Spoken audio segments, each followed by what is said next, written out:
Brian Eno, Taking Tiger Mountain by Strategy. When Roxy Music first appeared with their strange, haunting first album, their glam image that was somehow both 1950s and futuristic, and their hit single Virginia Plain, they achieved the almost unachievable feat of being like nothing ever seen or heard before. Essentially, they were a fairly standard rock band, bass, drum, guitar, piano and sax. But what set them apart was the non-musical contribution of Brian Eno.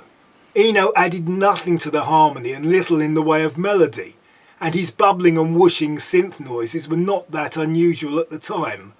But what he did do was shape the sound of the band, affecting both the guitar and sax. His early solo albums were nowhere near as experimental as you would expect. Taking Tiger Mountain by Strategy was his second solo album. The songs are surprisingly un-rock and roll and quite English, in a sea shanty music hall poppy folk music children's lullaby schoolyards chanting kind of way. They have intriguing and sometimes amusing lyrics and are sung in a sing-song fashion with little vocal affectation. It is generally upbeat and in places it is quite uplifting.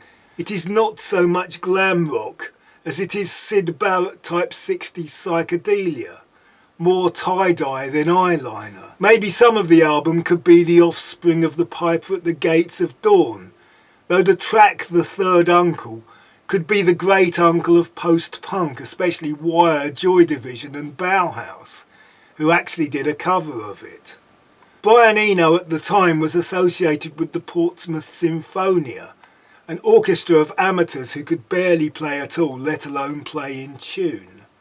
On this album, Eno uses both the Portsmouth Sinfonia and Robert Wyatt to add soothing, tuneless texture. The tune they appear on is so light and breezy that it probably needed a bit of dissonance to give it substance, and a bit of weight to hold it down. One of those things which should not work and probably would not work for anyone apart from Eno. Brian Eno went on to make two further well-acclaimed solo albums, and albums of ambient music, but he has been more notable as a producer and collaborator, working with David Bowie on his Low and Heroes albums, and with U2, Talking Heads and Coldplay. A short piece by Eno was played multiple times every day the whole world over when it was used as the startup sound for Windows 95. He has also had music used in films and as TV themes. Brian Eno, Taking Tiger Mountain by Strategy.